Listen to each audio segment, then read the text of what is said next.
एक छोटे से गांव में अर्जुन नाम का एक गरीब लेकिन दयालु लड़का रहता था। उसे जानवरों से बहुत प्यार था।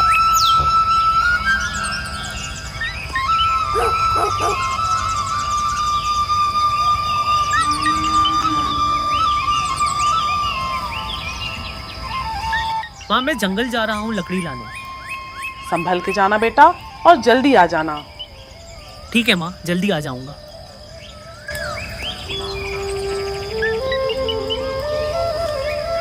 अर्जुन जंगल में आता है और अचानक उसकी नजर एक हल्की चमक पर पड़ती है। ये कैसी रोशनी है? क्या ये सच में कोई जादुई हंस है? अर्जुन पास जाता है और एक सफेद हंस देखता है जिसकी पंखों से सुनहरी चमक निकल रही है। अरे, तुम तो बहुत घायल हो। हाँ, शिकारी ने मुझे चोट पहुंचाई है। क्या तुम मेरी मदद करोगे? अरे, तुम तो बिल्कुल इंसानी भाषा बोल रहे हो। मैं कोई साधारण हंस नहीं हूँ, मैं एक जादुई हंस हूँ। अर्जुन हंस के धीरे धीरे घाव को साफ करते हुए उसे आराम देने की कोशिश करता है। मैंने तुम्हारे घाव को साफ कर दिया है। लो, अब तुम जल्दी ठीक हो जाओगे। तुम्हारी दया के बदले मैं तुम्हें एक वरदान देता हूँ।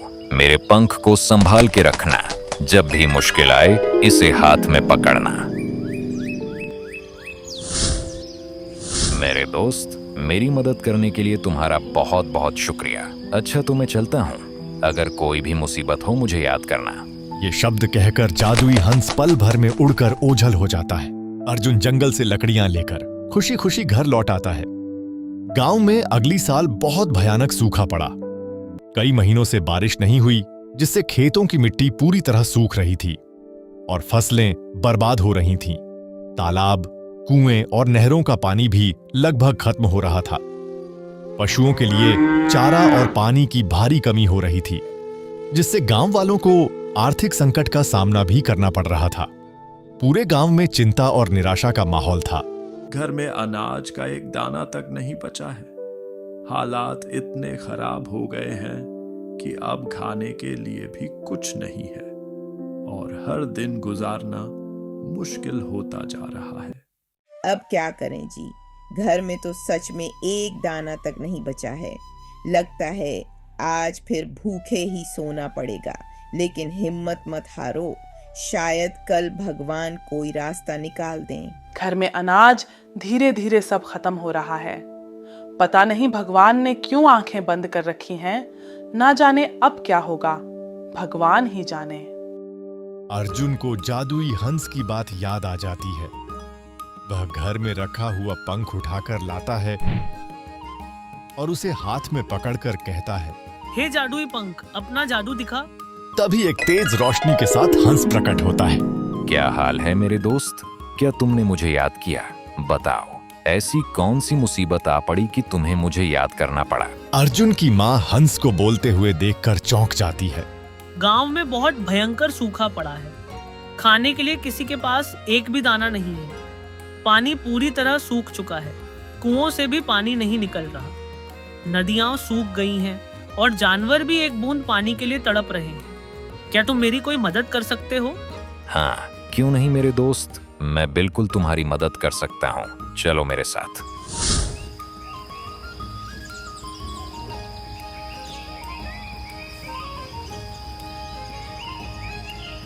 यहाँ जमीन के नीचे पानी है, लेकिन कोई विश्वास नहीं करता। सबको लगता है कि यह जगह पूरी तरह सूख चुकी है और अब यहाँ जीवन की कोई उम्मीद नहीं बची।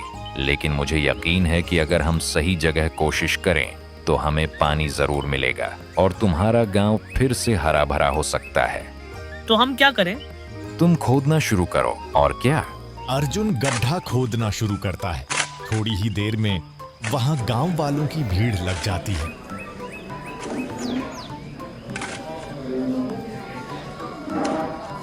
अरे अर्जुन, पागल हो गया है क्या? क्यों बेकार की मेहनत कर रहा है? तुझे यहाँ से कुछ भी नहीं मिलने वाला। अरे पागल हो गया है क्या? यहाँ पानी नहीं मिलेगा, बस यूं ही मिट्टी खोदता रह। अर्जुन गांव वालों की बात सुनकर उनकी ओर देखता है और फिर अपने काम में लग जाता है। थोड़ी देर के बाद अर्जुन की माँ वहां आ जाती है और अर्जुन से कहती है, अरे बेटा, क्यों इतनी मेहनत कर रहा है? रहने दे, थक जाएगा तू। इन पत्थरों में कहाँ पानी मिलने वाला है? बेकार में अपनी ताकत जाया कर रहा है। घर चल, कितनी तेज धूप है। माँ आप देखना, मुझे यकीन है यहाँ पानी जरूर मिलेगा। अर्जुन की माँ वहीं बैठ जाती है। अचानक जमीन के अंदर से जोर की आवाज आती है और देखते ही देखते मिट्टी फटने लगती है। कुछ ही पलों में वहां से पानी की तेज धार फूट पड़ती है। अरे यहाँ तो सच में पानी निकल आया। अरे इसने तो सच में कर दिखाया, पत्थरों के बीच से पानी निकालकर। सब हैरान होकर देखने लगते हैं।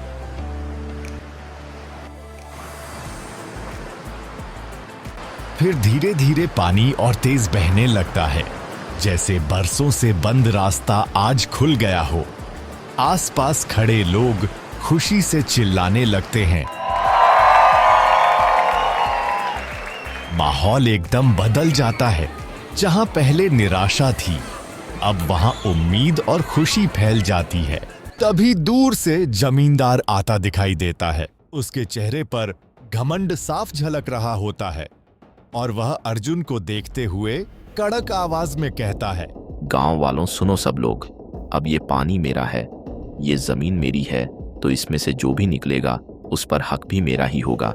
बिना मेरी इजाजत के कोई एक बूंद भी नहीं लेगा, समझे तुम लोग? जितना पानी चाहिए पहले मुझसे पूछो, वरना ठीक नहीं होगा। जमींदार जी, ये पानी मैंने खोजा है और ये सब गांव वालों का है, ना कि सिर्फ तुम्हारा। अर्जुन बीच में मत पड़ो, नहीं तो ऐसा सबक सिखाऊंगा कि जिंदगी भर याद रहेगा।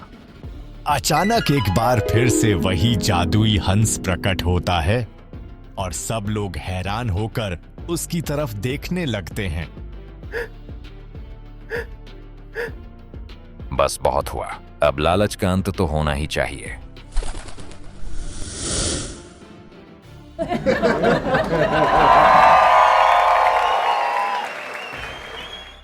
अरे नहीं, ये क्या हो रहा है?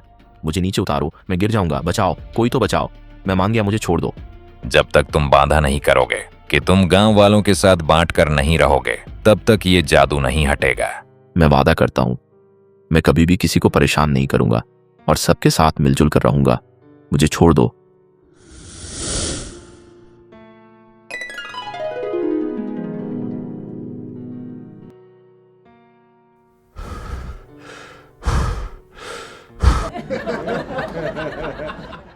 अर्जुन, तुम्हारी दया ने सबको बचाया, अब मुझे जाना होगा।